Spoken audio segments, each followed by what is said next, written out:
So, hello, Breeda Birmingham. Welcome to the podcast.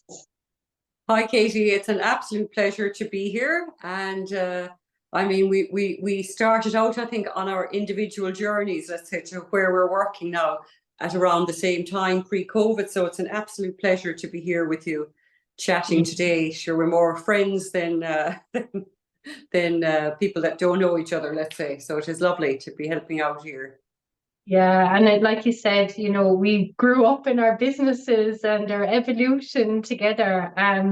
So it must be over 7 years, I think, when we first met. Yeah, you were saying that recently. I thought, oh my God, is it 7 years? Because yeah, it was No. pre-COVID. I Mm, was studying, we'll say maybe I was in university when I met you, Katie. And then I went into starting to work in the menopause space. So mm. yeah, it has been very interesting. And we're both working with women, which is also really, really interesting. Yeah, yeah. And like reflecting back, none of this was in our awareness of what we're doing now and where we have come and our journey. Like it just, we had no idea, basically. No, no, no. I mean, I went back to study psychology thinking I wanted to be a psychologist back Yeah. when I was 49.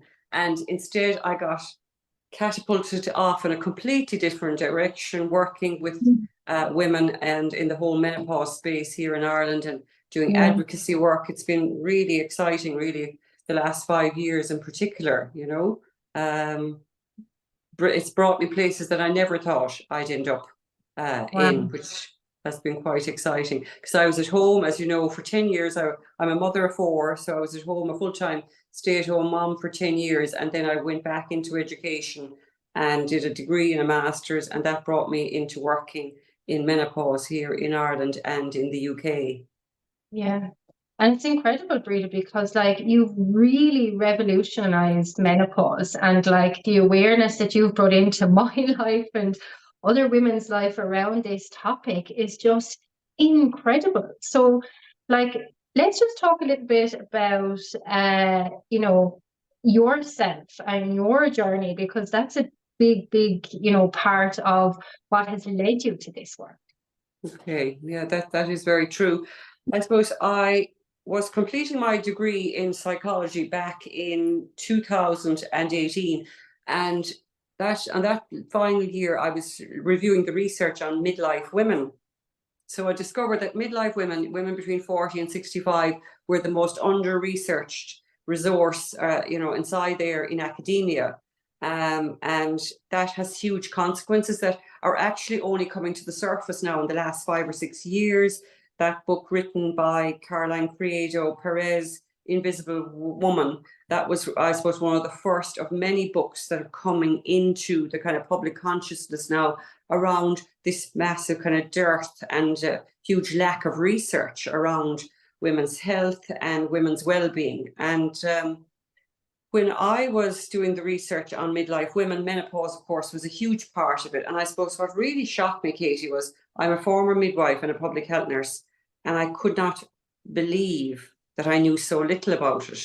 As I was going through, academic papers and I was learning about this thing called menopause, I was thinking, how did I not know about it, and how come people aren't talking about it?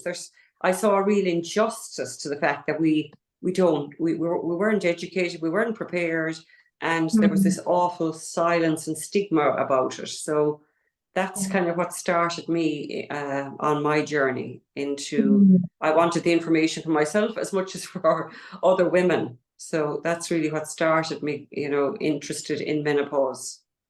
Yeah, because you've seen like this massive gap, like on a woman's journey, and there was no medical support or knowledge or expertise to kind of inform women before, during, and after menopause.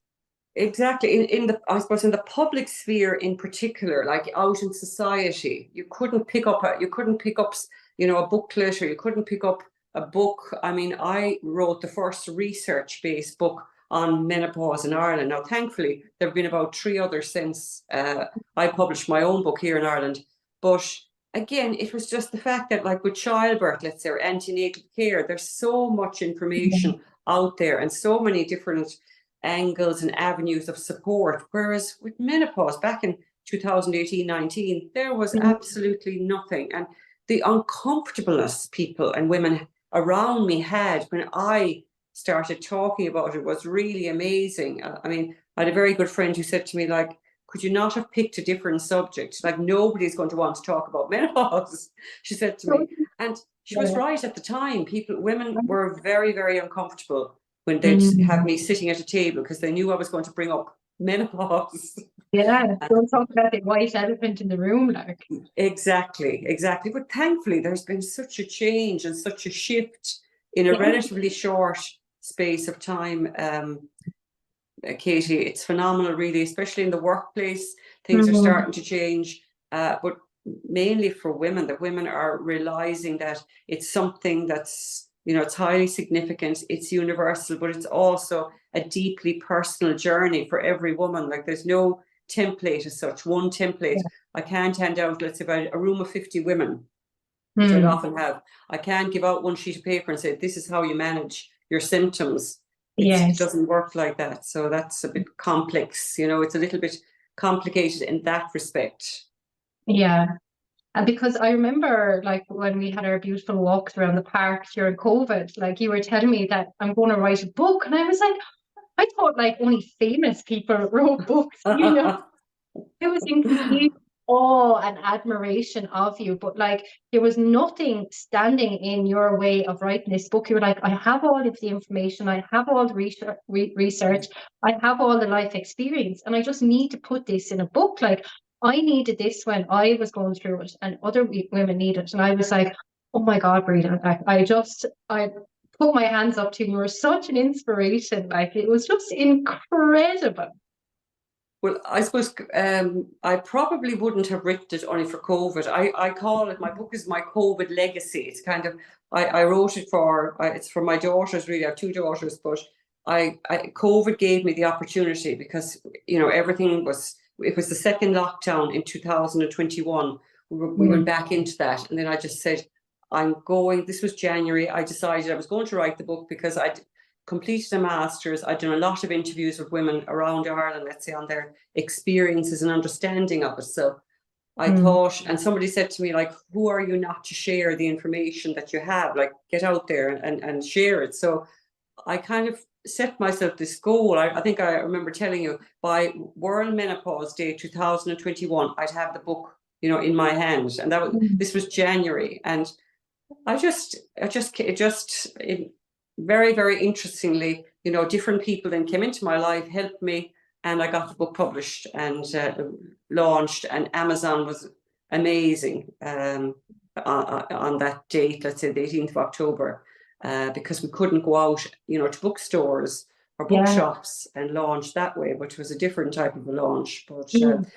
yeah, and the book has been a great success. So many women have written to me, to thanking me for putting the information in there. So it's written for ordinary women.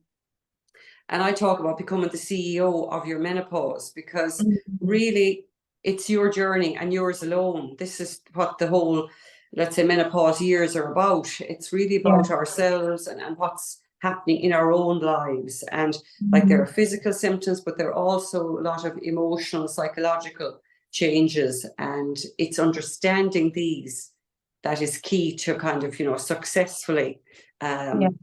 tapping into what I call the gold of these years, or the real positives that can come Yeah. at this time in life. Because knowledge is so powerful, and like these initiations in our womanhood and our journey through this female body from birth to death, it's quite powerful. And how we connected through menopause and the different cycles of what women go through, as I work with the goddess. So we have the triple goddess, which is the maiden, which is the innocent young girl. And then we have the mother, who is gone through the menstruation and who is fertile. And then we have the sage, the wild woman, or the crone, which is the one who is closest to source, the one that is going through menopause. And she is actually the most powerful goddess, because she has the life experience, she has the wisdom. She doesn't care anymore what people think, and she's just totally in her power. So learning from you about going through menopause really made it full circle for me. So yeah, I just love Really. learning about it. Yeah.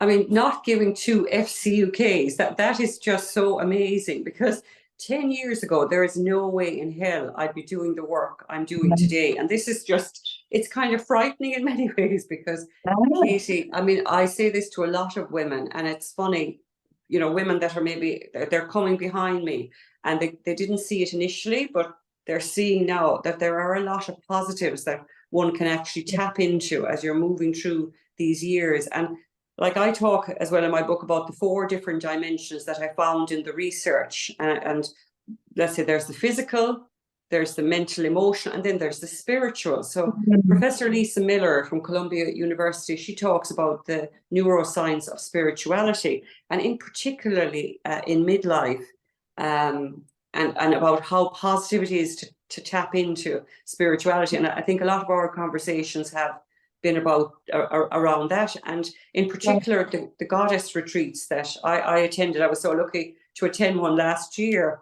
and I mean, oh my God, I got so much out of that, Katie. It was amazing, and it was all around it. It was just what she's written, let's say, from a scientific and a neuroscience perspective, that you're doing on the ground, let's say, from a practical point of view. And the self-care, it's all about the self-care piece, giving ourselves the time to take a weekend, take a few weekends during the year, as a lot of the women that you work with do. And it does make a huge, huge difference. Yeah, massively. Because a big part of menopause in the spiritual aspect is it's known as the second spring. So like, you've reared your children, you've gone through probably the toughest parts of your career or your life. And then when menopause comes, like, you have all of this space. And like you, many women take on this new vocation, like writing a book or starting a business, and they really come into service and really begin to realize their purpose, which is just incredible. Yeah, absolutely. Now, what's really interesting, let's say my youngest, the youngest of 4, is turning 20 this year, but I do meet a lot of women who may have had children at an older, they may have been older having their children. So they may have teenagers in the house. So the teenagers going through puberty, and they're going through menopause. So that can create a lot of passion, a lot of fire, a lot of energy there. But again, giving themselves the space is huge. So it's the self-care, the space, and the slowing down. They're my 3 secrets. When I work one-on-one with women, I say, and initially they say, I'm too busy, there's no way I can slow down. But it's amazing when you do slow down, give yourself time, embark on a weekend, like, let's say, some of the weekends that you do, that real nurturing self-care piece is huge. It's absolutely huge. Yeah, I really feel like in all of the initiations that a woman goes through from birth to death, like, if we don't slow down, if we don't take the time, someone else is going to take our time. And like that, with the weekends that we've spent together in the goddess retreats, it's showing you like the gift of time and how that can replenish, because menopause, it has so many positives when you know where to look for the positives, but it can be quite taxing on the body if, like that, you're not giving yourself time and space, and if you're not tending to the self-care, it can be quite detrimental to your health. Yes, yeah. And I mean, we're only starting, Katie, really. Menopause is only starting to come into the whole public consciousness, and it's countercultural, because in the past, or generations before us, or even go back 10 years ago, it wasn't acceptable, for menopausal women to kind of be out there in society. We were considered, let's say, fertility and reproduction was seen as, what women were really all about. But once you got to menopause, then you were considered, like, it's like the 5 Ds: degeneration, you're deficient, you've got a disease, you're heading downhill, you're dehumanized with all these jokes around, very heavy, sweaty, mad menopausal women. That was the old story. Now, and it is an old story. And sadly, some of this negativity, certain sectors of society are still kind of promoting that negativity, but it's an old story. And as a researcher, I think it's up to us in our generation to change the story, because we're all going to be living longer. There are Yes. more and more of us today who are educated going into and through our 50s than at any other time in history, and we're inside in workplaces. So we also, realize, a lot of us, that we've an awful lot more to give. But Yes. it's getting the support, getting the information, and having it publicly. I mean, the whole of society needs to understand menopause, not just women. I mean, men, workplaces, it's cultural, and it's a societal issue. It's Yeah. not just an issue between a doctor and her, a woman and her doctor. That's not Mhm. really what menopause is all about. It's much, much bigger than that. Yeah, I totally agree. And like, I think if women realize the power of their cycle and the power of their seasons, because menopause is part of the season that a woman goes through. I was like, I wish that I embraced my period power more when I was in my 20s and realized how it can serve me rather than pushing myself, to kind of override the period and the symptoms, because we're given these symptoms to slow down, and we're given the symptoms to speed up, and we're given the symptoms to manifest, and we're given the symptoms to reflect. And I feel menopause is very like that, but just in a very in similar ways, but quite different, because again, you're in a different role and a different season in your life. So what would you say, Breeda, is the biggest kind of transition that a woman can expect in a really positive way when she's going into the season of menopause? I think the first thing a woman needs to realize is that, she's she needs it. She needs information. There's awful Mm. fear. There's fear. Yeah. The words that kept coming up when I was doing my research in Maynooth University was fear, shame, stigma, and silence. They were the four, or sorry, the denial is in there: fear, shame, denial, and silence. But so it's not to be afraid. Now, unfortunately, friends in the UK were telling me recently, or in the last few weeks, there's a massive amount of fear with younger women coming into the space due to a lot of the negative publicity again around menopause. I mean, that's the old story again. The fear kept us quiet, and it shamed us. And menopause was seen as something to be ashamed of, or once you got to menopause, the best of your life is behind you. Whereas Mm. when I look at working with women, I look forward. I talk to them about the 90-year-old woman. What would Yeah. 90-year-old you say to 50-year-old you? What would she say to you now? And the perspective, it's amazing when women sit Mm. down and they write maybe write a page or two. What would the 90-year-old you say to your 50-year-old you? It completely changes. So there's huge fear, because that something awful is going to happen to us. And to be honest, when I turned 50, I didn't know what to expect. I thought my period was going to stop, and I thought I was going to get some hot flushes. My mother never really spoke about it, even though she did mention about social anxiety a lot when, Mm. she was in her 50s. And that was something that she actually did. It was only after I did the research that I went back to her and I asked her, and my aunts were there. And again, mom has 5 sisters. Nobody was talking openly about it. So Wow.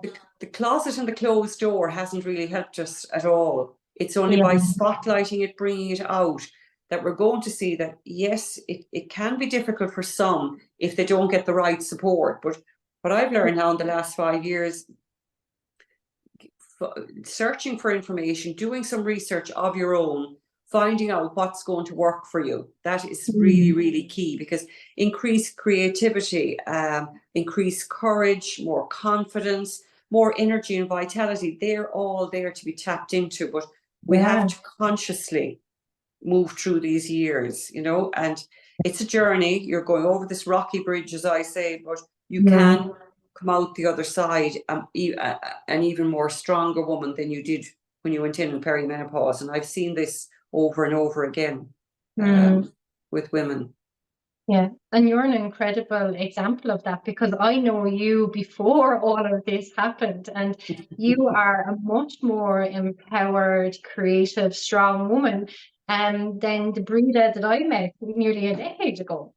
I know I was always a team player. I always loved working as part of a team, never Yeah. putting myself out there. But it's funny, I've been catapulted out there. And the funny thing now is in the past 2 years I've spent most of my time, let's say, in the corporate sector, standing in Mm, front, in rooms with men and women, talking to them about perimenopause, menopause. And it's amazing when I enter the rooms, there's a lot of tension in the air, but once we mm, start talking and they start asking questions, people yeah. are dying for the knowledge, because we haven't Yeah. had the knowledge hasn't been there. There's been a massive gap in Yeah. menopause education.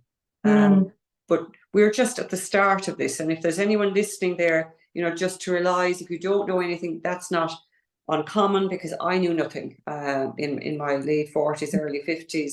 And then, I mean, there's some women before 45 go into menopause. That's considered early menopause.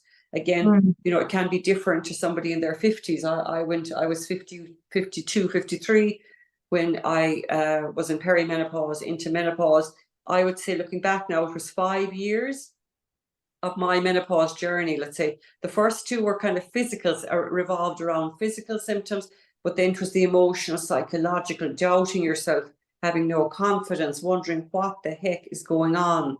yeah. And again, having a group of women, other women to talk to about this, is very, very helpful and very, very empowering. And I run these groups here in Waterford, the Midlife Women Rock Cafes.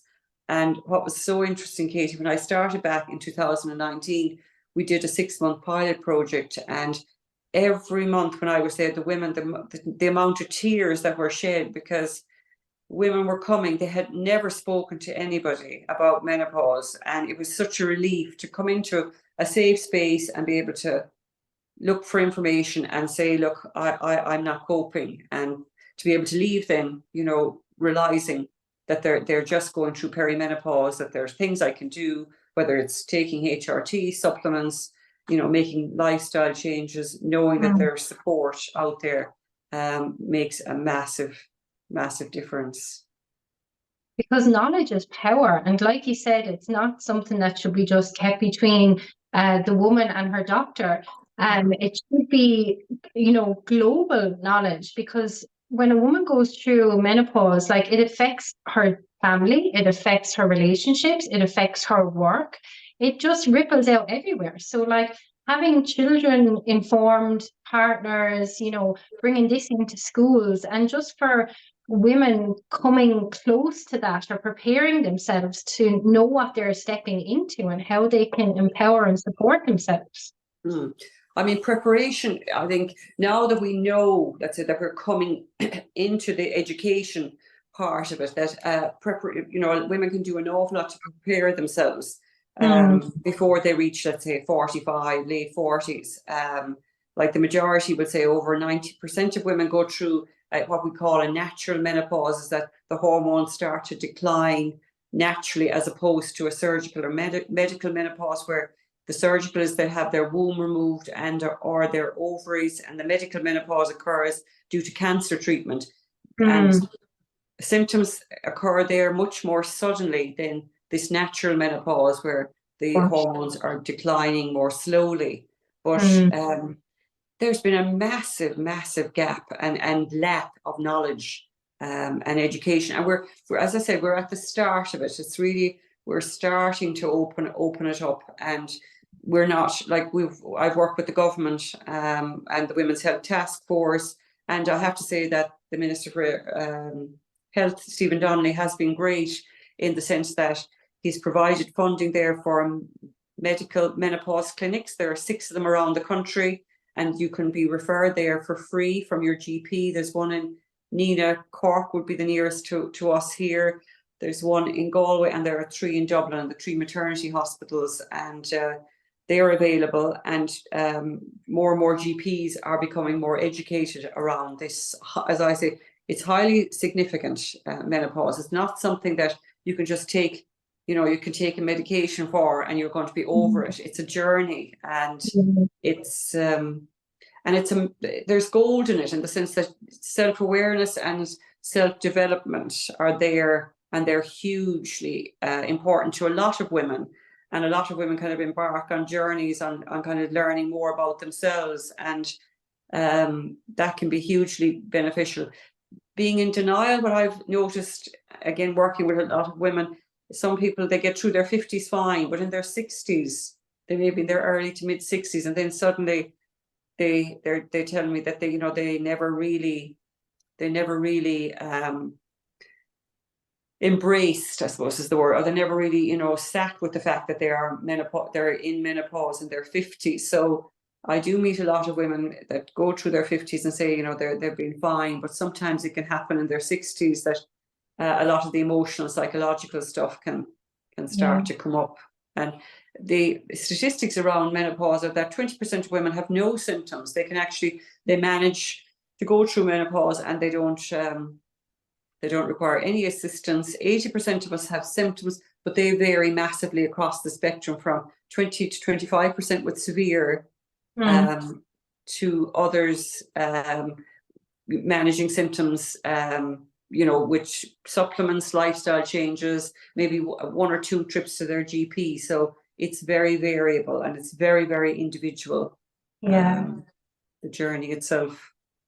Yeah, because that's what I was going to ask. Do you think diet and lifestyle and how you take care of yourself is a great preventative for like a regular onset of menopause? Like, can women prep and prepare themselves now for the future?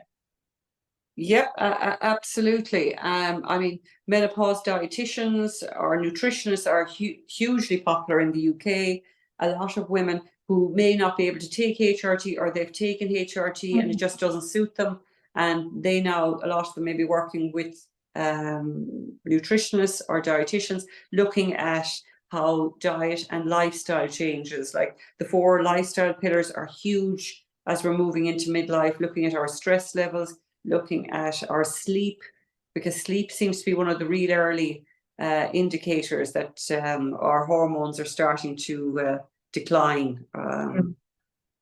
But yeah, there are lots of different ways of managing. There's no one way. And funnily enough, I was just reading this morning the latest report from, it was done by the HSE here in Ireland, and Mental Health Reform, and the Women's Mental Health Network. And they did a survey interviewing lots of women, and the women are asking for a kind of a broad, holistic approach to managing symptoms, and choice being key, which is really, really important. That's incredible. Yeah, yeah. Yeah. Because I work with a lot of women in their, like, a lot of my clientele would be kind of like late 40s, 50s, 60s, like, really like in that field, or in that Mhm. phase of their life, and like what they can do when they start putting themselves first and start Yeah, prioritizing their health and embracing their creativity and stepping into their power. Like, it is incredible to see them really, expand into themselves and owning the phase of life that they're in, and that like almost second bloom, like the chance to mhm. do it all over again with all of this wisdom and knowledge and life experience and time and money that they didn't have when they were in their 30s. Yeah, yeah. And I mean, I love using the analogy of opportunities and second chances. I think that's what Mhm. menopause and midlife is all about today, because our life expectancy for women, we're talking 84, 85 years of age. So if you reach menopause at 50, 51, I mean, there are a Mhm. lot of years of living to be done. And I mean, Professor Roseanne Kenny in Trinity College, the TILDA study, Katie, I don't know if I've ever mentioned that to you, Yeah. TILDA. It's a Yeah. very interesting study. It's the longest longitudinal study on aging in Ireland, and Mhm. it's the longest in the world. So the researchers are working out of Trinity College, and they're looking at things that, what are the factors that are massively beneficial to quality of life as we age. So they interviewed a lot of men and women in their 80s and 90s who are really healthy. And again, movement, exercise, socialization, really important. Having some form of a spiritual practice. You know, socializing with others to continue to socialize, having a sense of purpose. That was another one of the top indicators of well-being for people in their 80s and 90s. So it's great, and it's great to have that research coming out of Ireland.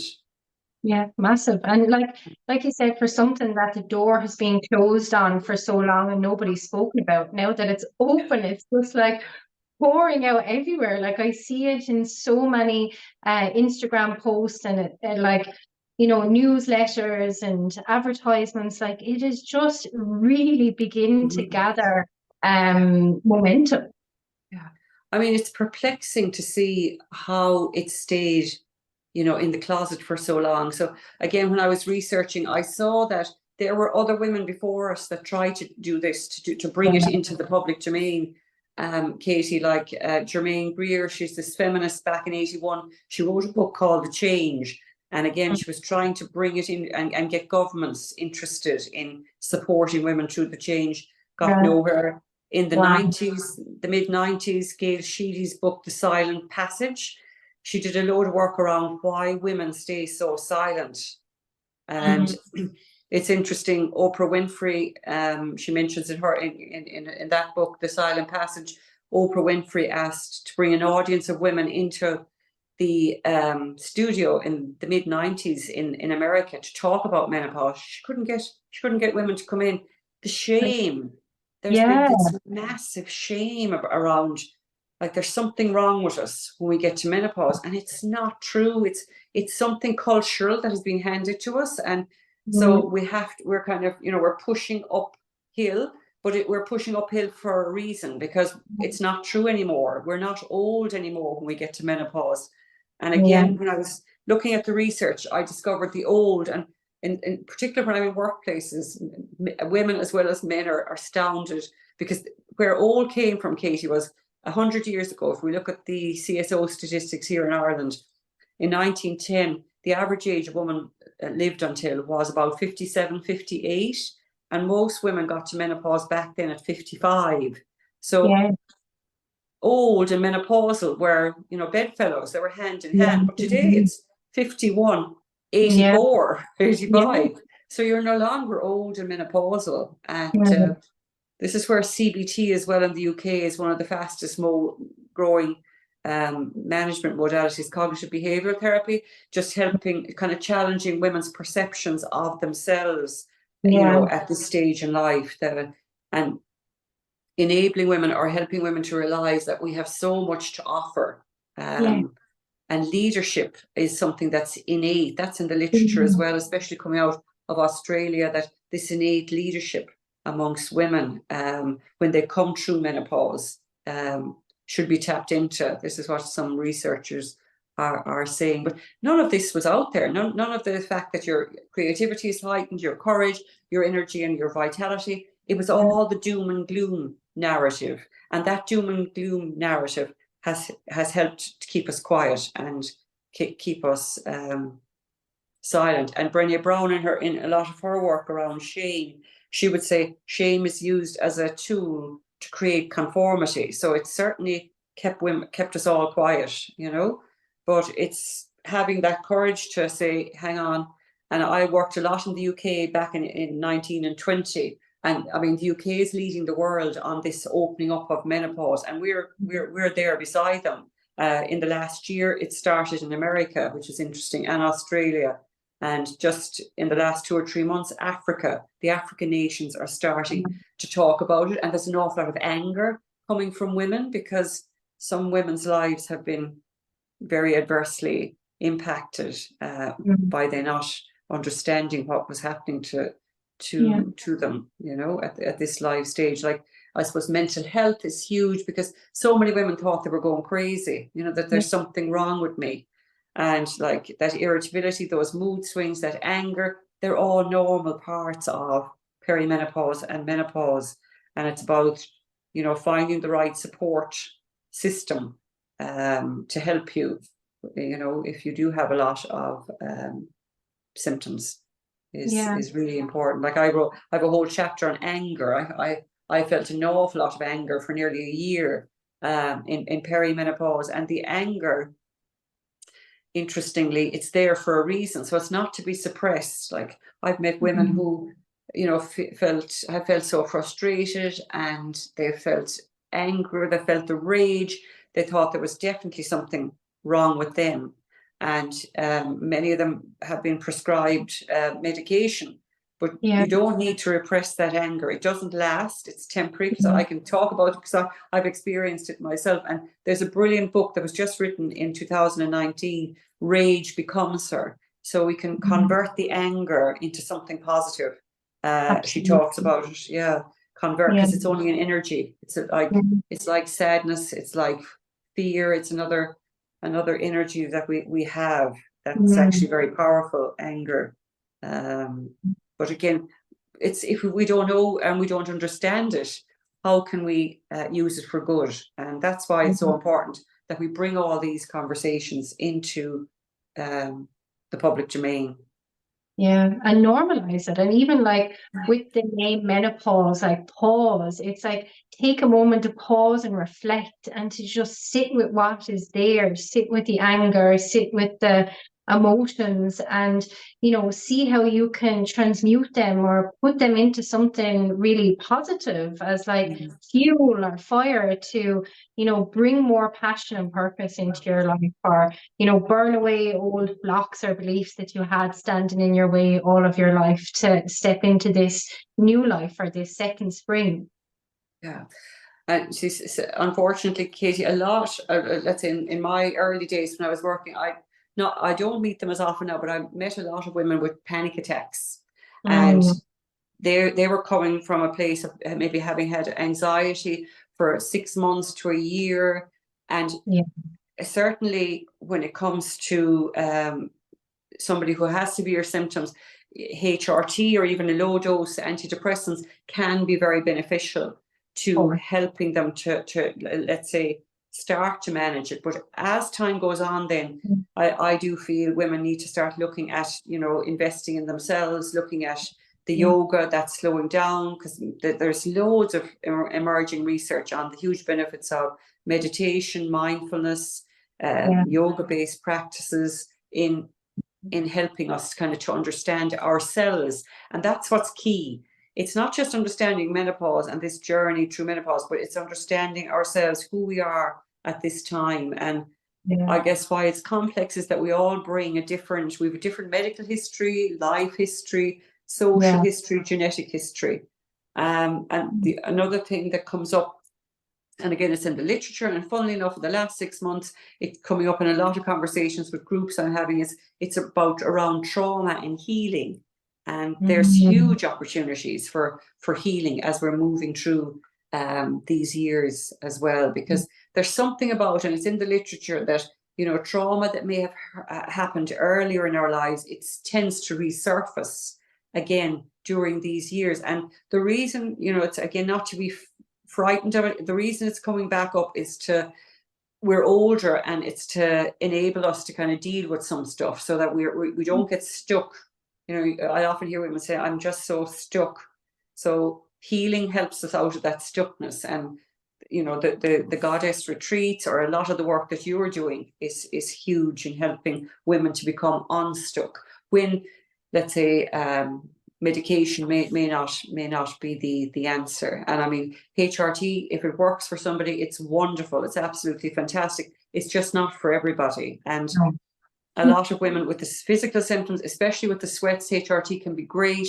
But a lot of this psychological stuff, it's maybe it might be counseling, it's meditation, it's something different, that they need.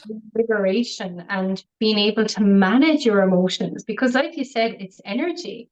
And one thing that I noticed, I was on the coil and I got it removed because it was coming to the end of it. I just wasn't feeling good in my body. But when the doctor never prepared me for what I would feel after the removal. So after being on the coil for 4.5 years, your hormones are stabilized. So they're going in this like linear, flow. Whereas a normal menstrual cycle, it will be the ups and the downs. You'd have Yeah. that like kind of wave-like flow. So when I came off it, I was hit with all of this like numbness, disassociation, depression. Like, I was like, am I actually going mad? I was like, my body wasn't sure what was going on.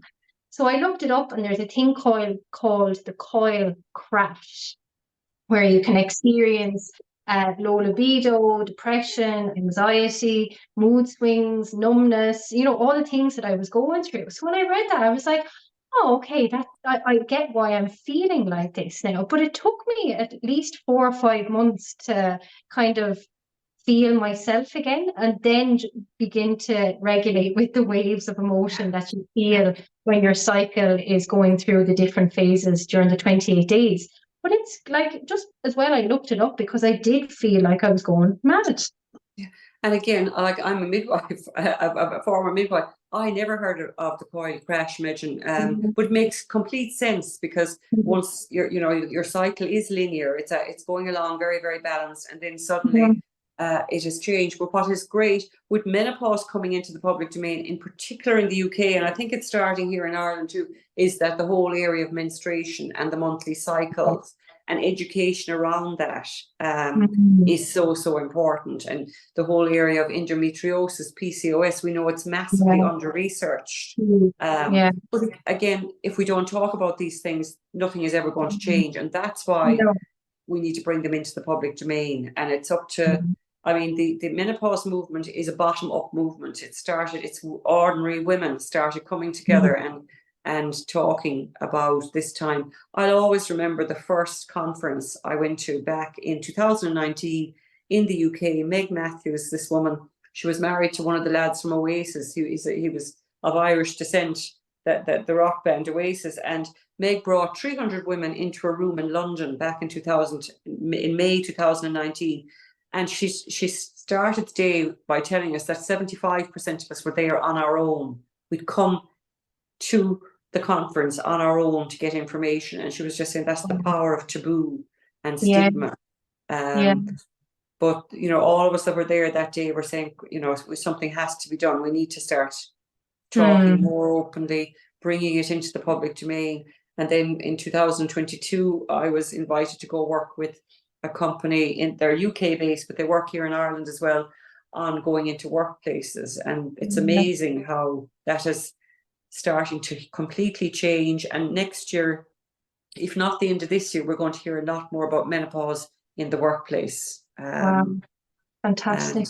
yeah, being able to support women. It's the education piece, I think, is key for Mhm. somebody who had no knowledge. That is key, having the education and Yeah. understanding what is happening, and that there's lots of different options out there to help us to manage symptoms.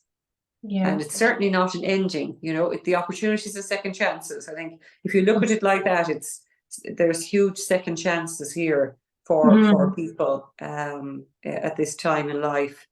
But we just, women can do an awful lot by supporting other women. I've seen that in the group work that I've done. Yes. They're key, and in the British Menopause Society conference last year, I was over in it was on in Bermingham, and they were talking about new models of menopause management and care, and they were just saying, getting women into groups is a huge step forward, because women can help each other hugely at this time in their lives. Yeah, for sure. And your book then, Breeda, the name of your book is Midlife Women Rock. Yep, Midlife Women Rock. I can see if I Yeah. have one here. I have one And over here. Yeah, all of Midlife Women Rock. And you see, when I started researching, Katie, 98% of everything written about menopause has been negative mention. yeah. 98%. That has also contributed to us not talking about it. And Mhm. researchers in Monash University in Melbourne in 2015, they started asking questions about, like, why is it all so negative? Why? So that they were the first group of researchers, and so thankfully there's a lot of research being done now, but we still need more, especially on early menopause, medical and surgical menopause, preparing women before they have a hysterectomy or their ovaries removed, and then helping them afterwards, Yeah. because I'm eating many of those, and there still isn't an awful lot of preparation. But yeah, so I call my book Midlife Women Rock, a menopause story for a new generation, because we are a new generation of women, and we are the generation of women who are going to make it, normalize it, have it mainstream menopause, and also allow women to see the positives of this time in life, because there are a lot of positives there, but it's about getting that narrative out there rather than this deficiency disease and you're heading downhill and you're degenerating. That has to be challenged. So your book holds the positive keys of what menopause can bring, and like help women understand basically kind of what to broadly expect and the different stages and how to prepare themselves for menopause and the transition. Yes, and to remember the 4 dimensions. I think to get to the goal, you have to. Well, that was my own experience of it. Was I had like I on the front of my book I have a jigsaw puzzle here, because it was like putting the different pieces. So I discovered about HRT, all the different types of that was one part of the puzzle. Lifestyle, managing our stress, managing our sleep, another part. Our food and what the microbiome, a load of research is emerging around this microbiome in our body. That's another part of it. Looking after our mental health, another part. The spiritual side, that's Professor Lisa Miller. That's a lot of her work around the neuroscience of spirituality as we're moving through our middle years. And it's being able to tap into all these different aspects of it. And that's why I wrote the book, so that women get an idea of what this is all about. So yeah.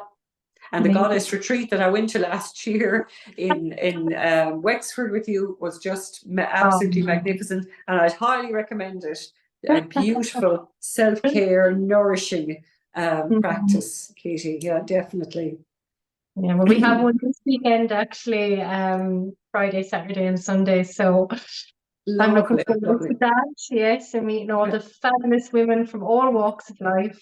Yeah, fantastic. Yeah. So I will leave your book and Breeda and your information down in the show notes down in the show notes below, so that any women that want more information or want to find out more about menopause, that they can contact you or they can get your book from there. Lovely, Katie. Yep, that's great. And have a lovely weekend. I will. And is there anything else you would like to share or add for the women out there, the men out there, the world out there, that you would like to share?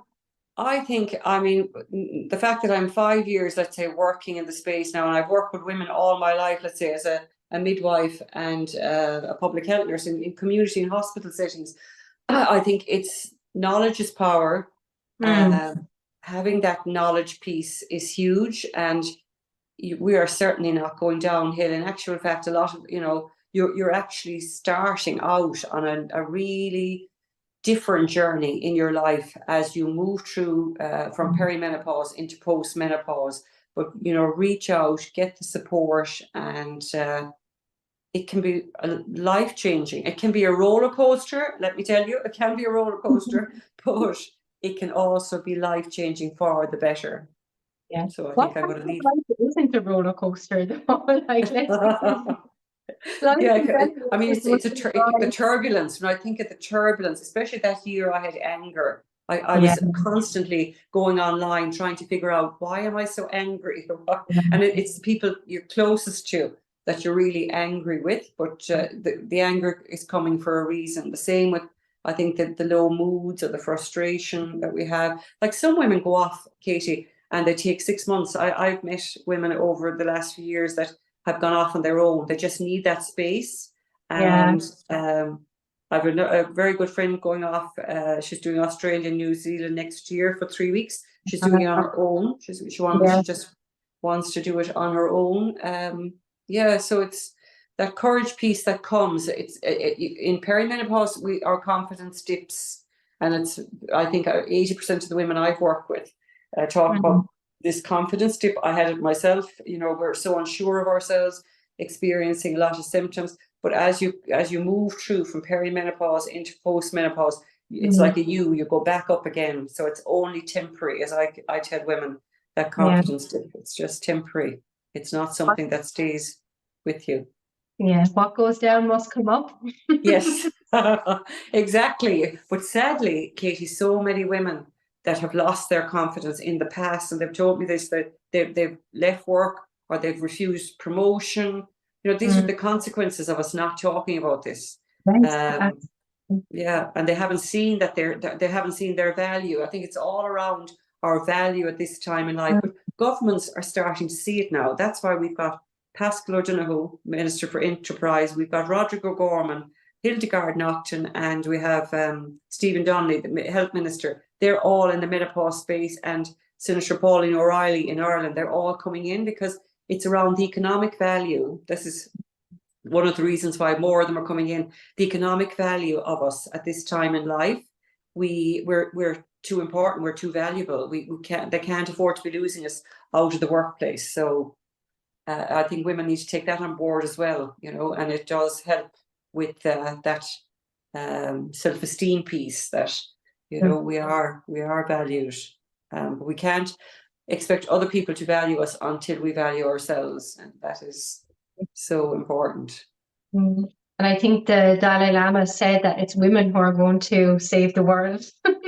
Wow, really? I'm really sure it was him that quoted that it was the women are going to save the world. Yeah. Right. We're on the rise, Breeda. We're on the rise. Well, more people just need to have the courage, more women to speak up, because we have, as I said, 10 years ago, there's no way I would have done this. But it's doing the work. As a friend of mine, she's a huge fan of this lady called Byron Katie. I don't know if you've ever heard about her. And it's all about doing the work. She's an Australian woman, but a very good friend of mine. Yeah, she talks about her, and it's doing the work, and the work is on ourselves. That's it. No one else can do it for us. Exactly. Yeah, lovely, Katie. This has been a great conversation, and I hope there are women out there that having heard this will feel more reassured that menopause is certainly not an ending.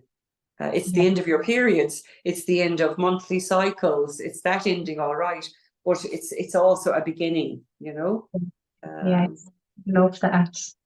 Yeah. Oh, Breeda, such a powerful podcast and chat. Like I knew we had to get this together and talk about this. So thank you so much for taking the time to share your knowledge and your wisdom. And yes, I hope many women reach out and get your book and just really empower themselves with knowledge and prepare for the future. Yes. Yeah. Thank you, Katie. It's been an absolute pleasure. Yeah, thank you very much. Take care. Take care. Bye, Katie. Bye. See you.